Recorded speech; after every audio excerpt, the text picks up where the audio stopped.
All right. For those who didn't know, Java 26 is out, and it was out yesterday. So yeah, you can start downloading it now, and it's production ready, so you can move your code to production from, hey, yeah, you guys never done Java 8, so you guys are chilled. So, so whatever JDK version you have, you can move to Java 26. So we're just a day old. But what it has, there are 4 new features that you can play around with. Some are still in preview. That means that if you write code, you have to do an enable preview, activate it so that you can play around with it. And so the first 4 are basically something that you can play around with now and write it and then publish it to production without issues. The other features are basically in preview. So basically, they want you to try it out and lay complaints when you want to, and what else do you want to see as improvement, until there's a general consensus that everything is hunky-dory. Then they'll do a lot of process and votes and whatever until it gets, it becomes a general library into the JDK. So the top 4 features are make final. I'll explain what that means. Applets, you guys will never know what applet is. None of you have ever wrote, how many of you wrote in applet code before? No one. Jesus Christ. We are old. Okay, I'm old. Damn it. And then ahead of time caching with garbage collect from any garbage collection.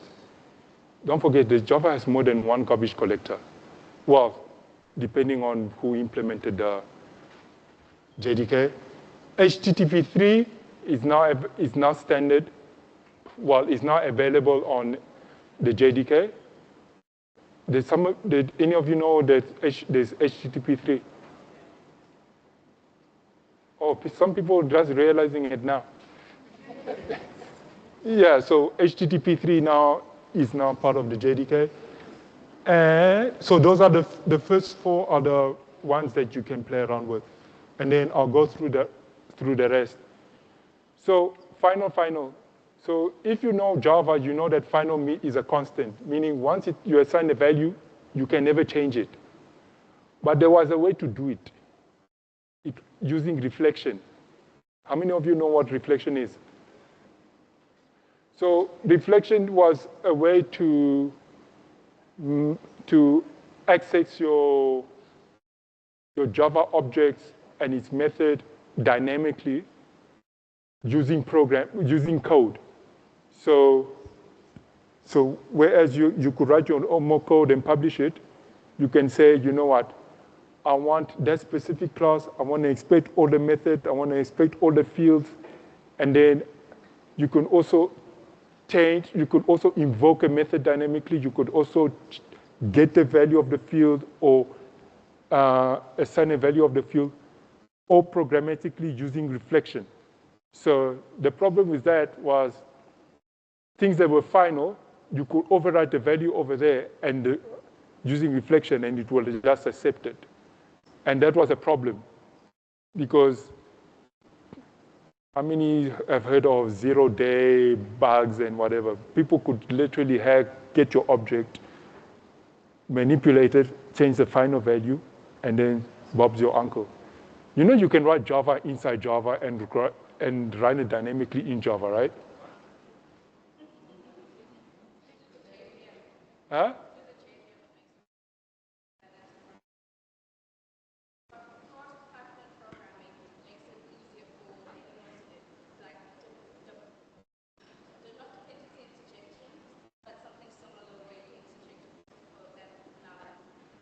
You're going too far.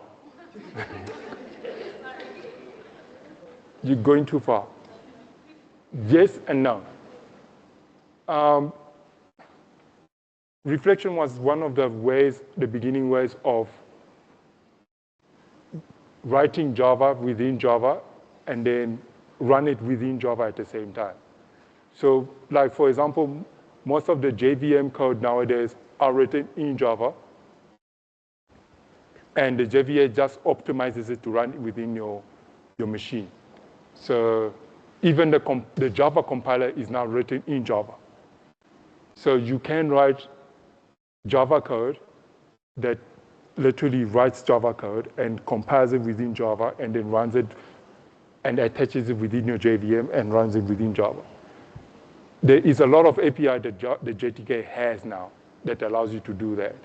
Why? Because they don't want people to inject code dynamically through the JVM, because that caused a lot of problems, even in production. That's why you'll see those people that love to use Lombok, the expert tells you never use Lombok and never deploy Lombok projects in production, because that's what Lombok literally does. It changes your code on JVM level, and people don't like that.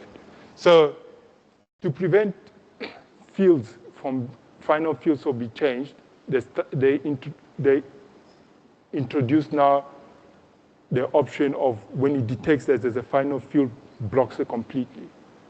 But you can enable it by saying enable final fields mutation, meaning once you set that flag on your runtime, basically now you can do exactly like how inject fields into a final field like it would previously have. So for example, in Java 25, if you run this code, you see this is a final object, and using reflection, you could say boxer class get declared field and a value, so it will look for that there. And then from there, you could say make it accessible, because it's obviously final, so it's inaccessible. So make it accessible, then set the value to magic 1. Remember, it's Rubik's Cube first, then it now becomes magic 1. So it bypasses all of that method call, and then will assign it to magic 1, and then Bob's your uncle. So this will not even throw an exception. It will just give you a warning because all of this is valid. But then if you enable the mutation, then this will basically do that. And if you don't, in Java 26, it just tells you it's blocked. So that's one level of security that they've added. And then Applet API, obviously, none of you have suffered like I have. So, because hey, none of you have written apps for Internet Explorer. No? So anything that's got java.applet package is no longer exists. I still have it in Java 25, but the Java 26 it's gone. Even in Java 25, it says deprecated for removal.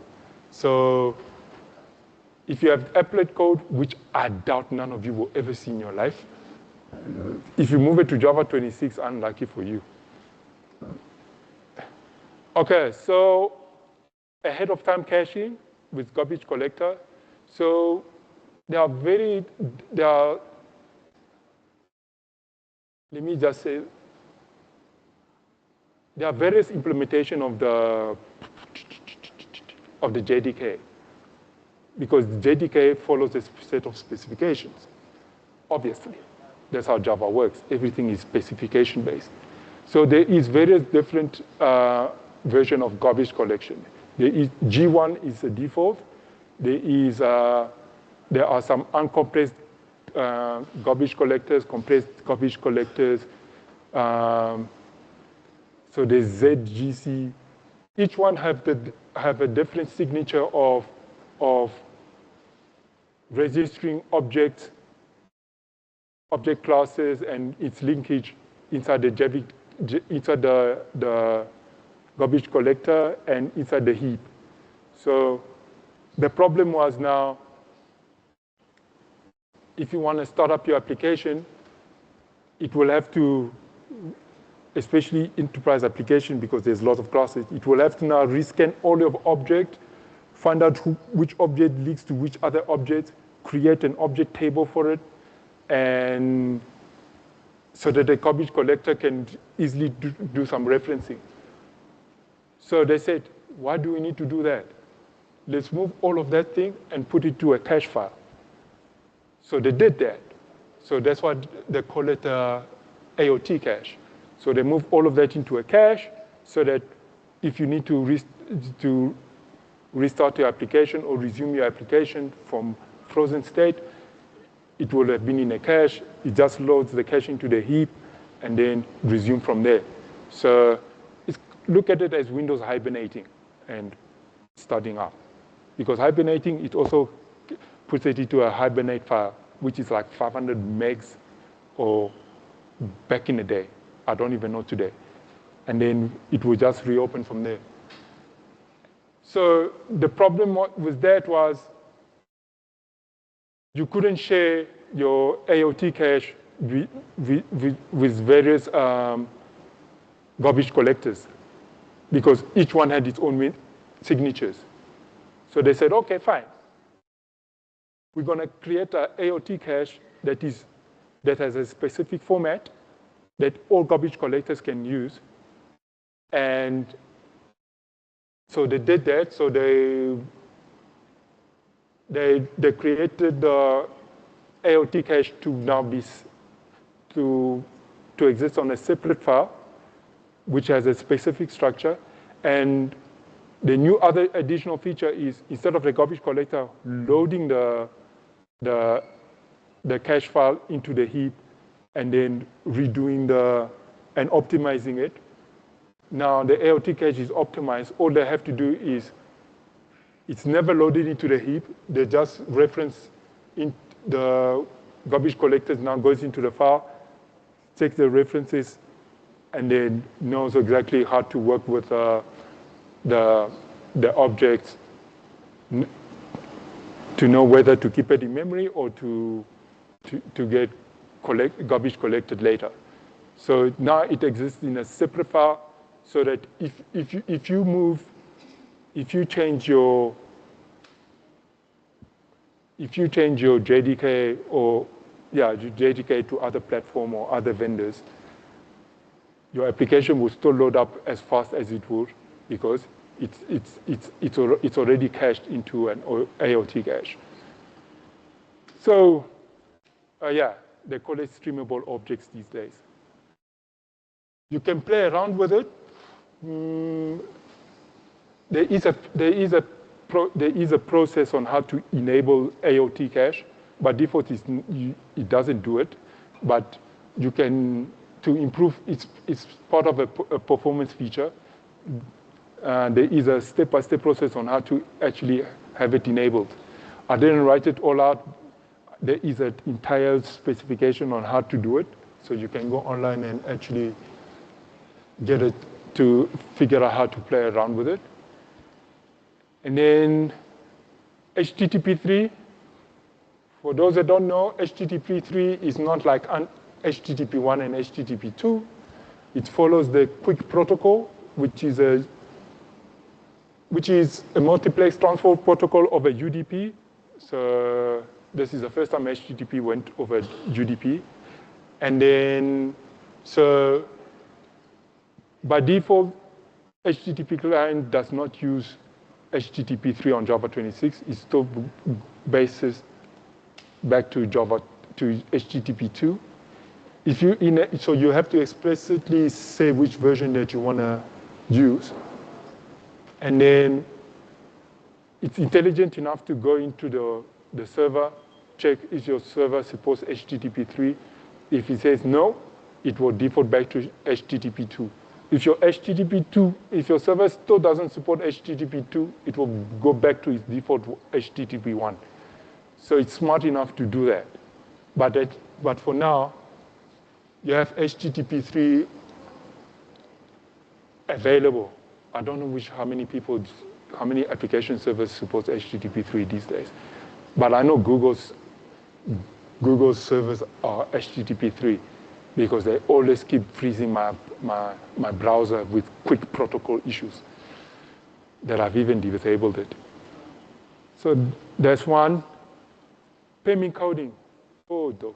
How many of you write security code and have played with private keys, and public key exchange and all that nightmares? Okay, so very few of you. As you guys are not brave, né? You must break production in production. Yeah, so if you've played with security, Java never had a PIM reader writer object for a long time. I even wrote my own. But now they've introduced it. It's in second preview still. So they've allowed you to read, allows you to read PIM certificates directly, so you can actually create a private key directly using from PIM objects. So the advantage of that, you can actually validate if this person has a valid certificate in code, because you couldn't do that before. So, okay, you could if you wrote your own. And then they've even went further. Instead of reading this object, changing this code into byte array, so turning base64 base into a byte array, then separating it into chunks, creating your own private key exchange, go figure out if it exists on the JVM support that algorithm. If it doesn't, then use bouncy castle and all of that stuff. They made it simple. They've given you a factory method where you can actually load from. So you can literally write that. The passphrase is basically that example, for example, that you can load in file if you know. And then once you have all of that, then it can give you a private key. So they've made it much simpler for you to do. But like I said, it's in preview, so you have to enable preview. It's actually, enable preview is -- enable -preview, and then Bob's your uncle. Structured concurrency, yo. So this is part of threading and all these things. So it allows you to, if you have multiple threads that you want to run concurrently, and you want to make sure that it terminates, that all of them finishes in a structured manner. So they've introduced a joiner object where you can join your task into the object, and then make them all join together. It allows now with the English. It allows your structured task to complete in a structured manner, so that at the end there's no daemon thread or any sub-threads that it used internally that's still lingering around. So it knows how to finish it, complete it, and flush them all out without you having to worry about it. You guys haven't come from the days when we played around with threads and then there's one thread dangling around. So they've introduced various new methods. So in previous joiner methods, they never had on timeouts. So you'll have to wait for your thread to complete. So if it took too long, there was no way of terminating it. So now you have on timeout. If it times out, then it will obviously throw an exception. Then you'll have to join it exceptionally. For those that knows. So you can join it exceptionally and then handle the exception from there. So play around with it. It's got wonderful features where you can actually, like a completable future, where you can actually join various consumer methods where you can say, if it's successful, do this. If on failure, do that. So you can actually you can actually create a proper structured flow of your core, and then that you can actually, one, easier to read, and two, you can actually know where it failed or where it completed. So that's also in preview. When you say 6 preview, that means you have to, it's not yet fully production ready. It's still for people to play around with it. As the technology keeps expanding, and people still say, you know what, we want these following features to be added, then they're added for you once it's approved, and then they send it out as preview. So for people to play around with it and to give feedback. So that's what preview means. And like I said, it was introduced in Java 21. I don't even know when Java 21 got released. You can minus 6 months, minus 6 months, minus 6 months, minus 6 months to find out. It's either 2018 or something like that. I can't remember. So every 6 months there's a new release of the JDK. So Java 27 is coming out in September. Lazy constants. So new feature that they added was we want to initialize constant very lazy. Who comes up with these ideas? I have no idea. So normally you would just give a constant and a value. Now they're like, okay, I want to initialize my constant lazily. By default, you couldn't. So you could, even if you set the constant as null, it will remain null forever. But then things like primitive type, you could say, no, like an object. If you say final object semicolon, the compiler will complain. It says, I need a value. Why are you not giving me a value? You say it's final, but you're not giving me a value. But you say, I can't give you a value because I don't know what the value is. When I get the first value, then I'll give you that value. That will be my constant, you know? So like today, you may be 15-year-old, and tomorrow you are 16. But then your birthday is tomorrow. So what do I give you? Do I say you are 15 today, or do I say you are 16 only tomorrow? So that's when they introduced lazy constant. It was in Java 25, it was called stable value.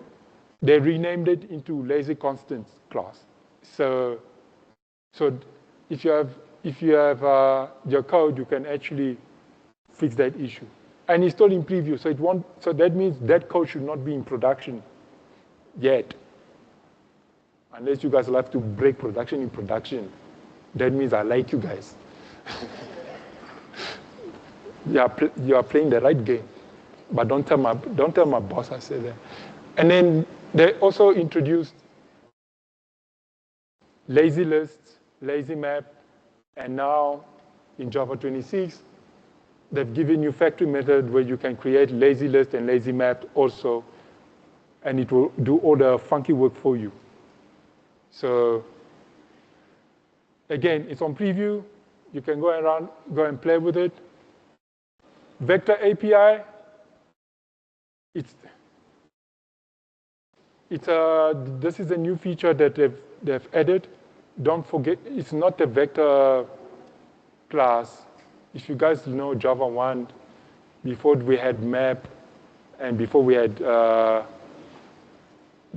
map, we had a hash table, and we had a hash table and a vector. So nowadays we have a map structure, but it does the exact same thing. So this one is for those who are math inclined and they want to play around with vector mathematics. And so if you want to do that, before it didn't exist in Java, because what they've done is they've optimized it to use your CPUs and your GPUs, so you don't have to worry about how to optimize it on hardware level. And with that, it allows you to do computation, something like this. So obviously, you pass two float values. map it into a vector species, and then it's got all these computations like add, multiply, and all of that stuff, and then it will give you your answer, and then you can map it back into your array back. So the vector API is basically a tool to do like your vector maths that you would normally do if you were studying computer graphics or computational mathematics. If you guys done linear algebra back in the day, I'm talking from university back in the day. So you would know these things. Or if you've done physics, those things. Java is now allowing you to play around with things that touches the hardware. And then there's some other more, but most of these stuff are basically low-level things that improve performances on the JDK that you wouldn't literally have.